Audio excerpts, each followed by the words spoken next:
Well, ladies and gentlemen, welcome back to the channel. We're on Reforged. Now, do keep in mind, the servers will eventually open up in a few hours for you guys. Just wait for the announcement from Wargaming, so just keep that in mind.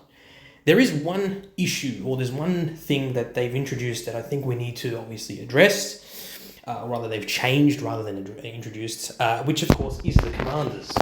Now, the commanders obviously have had a overhaul, which is great. They look better.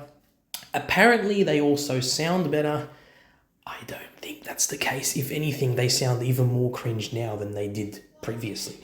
So yeah, if you caught my stream yesterday, you would have instantly seen how bad the voice acting is. So just do yourself a favor and switch to the national crew voices, because trust me when I say it's just so much better. It's so much better. Yeah, it's so much better like that. Now, in terms of, obviously, commander levels, 20 is the max level that you can max out your commanders. A lot of people are questioning whether or not commanders are good to be in the game or not. Now, I am on the back burner, and I think commanders are a nice introduction. They're something new and interesting. But the thing I have a problem with is that all of our crew XP, all of our crew skills that we've been grinding for all these years are going to be transferred to separate commanders who have different sets of skills and perks, I guess, and traits that not every other commander will have. Like Duncan, for instance, who can be equipped to any of the tank classes, has for every third shot that hits the enemy, the damage you deal increases by 10%. Then you have rapid fire, so increases reload speed by 6%, allowing you to fire more rapidly. That's, of course, if you implement him on your tanks. And then you have Olivia Vasquez, who, okay, can I just say one thing? I think Wargaming did a freaking fantastic job on the way Olivia looks. She looks stunning. I gotta say, she looks bloody good. But, compared to her Fortnite-looking outfit before, she actually kind of looks like she's, a tank, a part of a tank crew, I guess, to some extent. I mean, she looks better than before. I mean, it's not good, but I mean, yeah, she kind of looks like Lara Croft. Anyway, Olivia Vasquez, again, you got guerrilla tactics that increases accuracy and movement speed of all allies within a 50-meter radius by 2%, increases your tank's HP by 3%.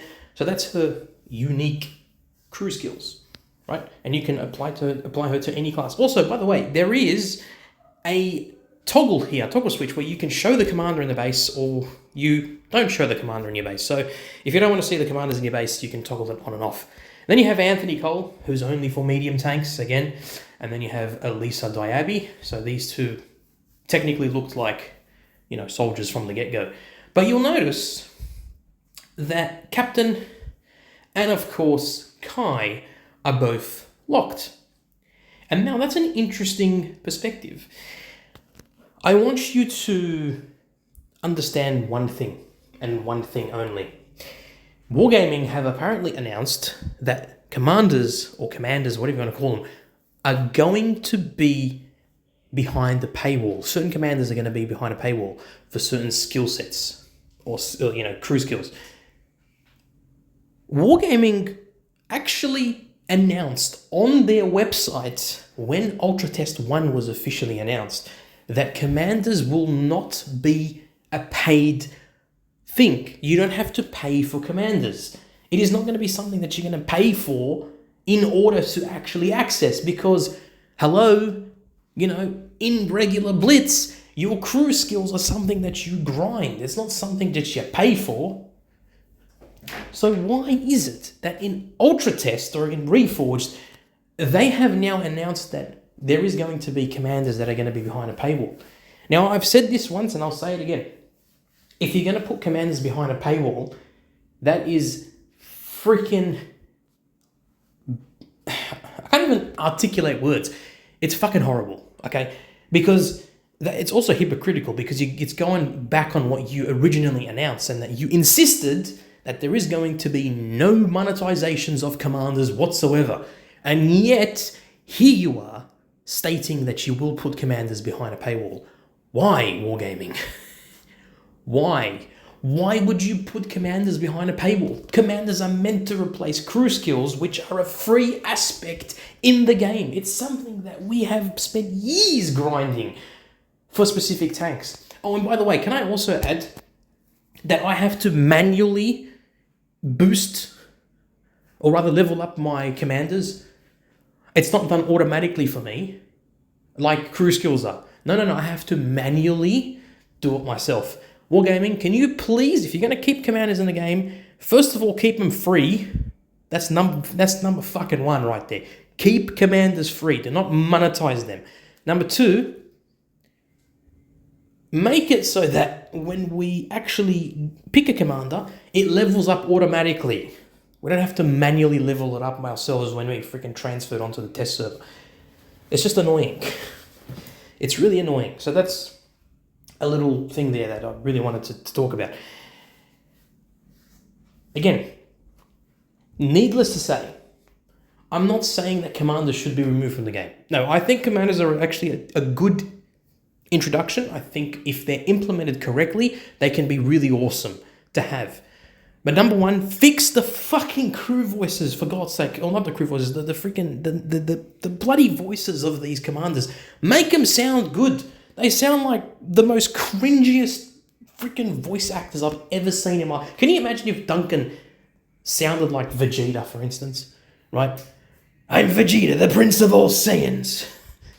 Kakarot! You know, something like that. Or like it's Broly, for instance. Or like the voice actor of freaking...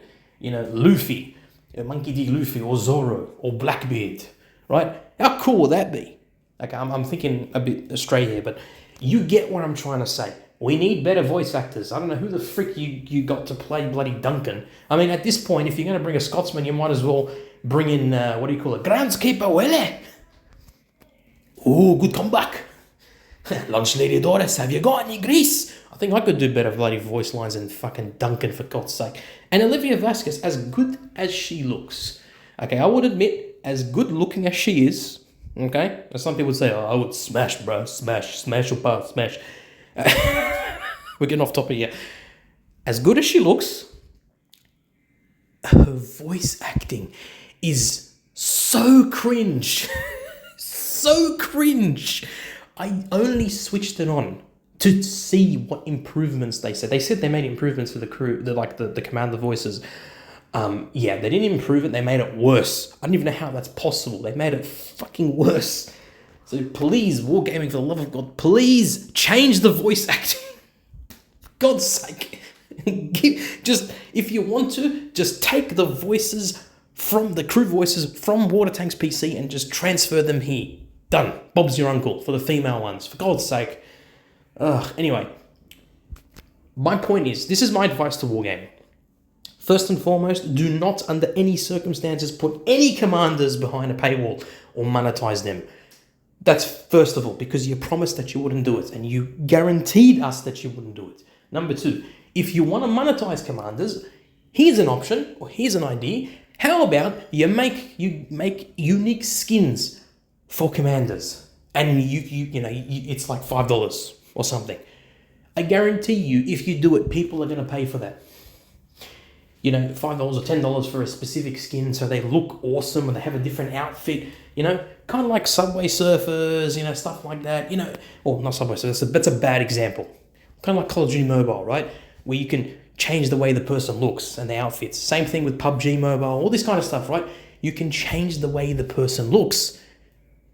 That's exactly what you should be doing with commanders. You want to monetize commanders? That's how you do it. You do it that way, by making skins available to purchase. Not freaking the commanders themselves and the skills themselves. Because the skills are meant to be free. You grind the skills. You don't buy them, because that's bullshit. Okay? So please, Wargaming, think logically here. You're making a very poor decision by introducing monetization of commanders and not monetization of commander skins. Make them change their outfits. Give them a different hair design. Give them a different voice actor, for fuck's sake. That is my breakdown of the commanders. Now, if you want to know how to switch off the commander voices, I will show you exactly how to do it. You go to your profile right here. You go to settings. Then you go all the way from settings to sound. Scroll all the way down. And then click from Commander or National Crew Voice. You can choose which one. I'm going to switch back to National Crew Voice because I can't stand the Commander voices. And there you go. I'm going to make separate videos on different things that they've changed and all the aspects and whatnot. Otherwise, ladies and gentlemen, look after yourselves. Look after your friends and family. Peace in the Middle East and everywhere else in the world. And I'll catch you on the battlefield. And please, please put feedback in the comments. Give Wargaming feedback on this. They want to hear everything. Hammer them and slam them about monetizing commanders because it's bullshit. All right, take care, guys.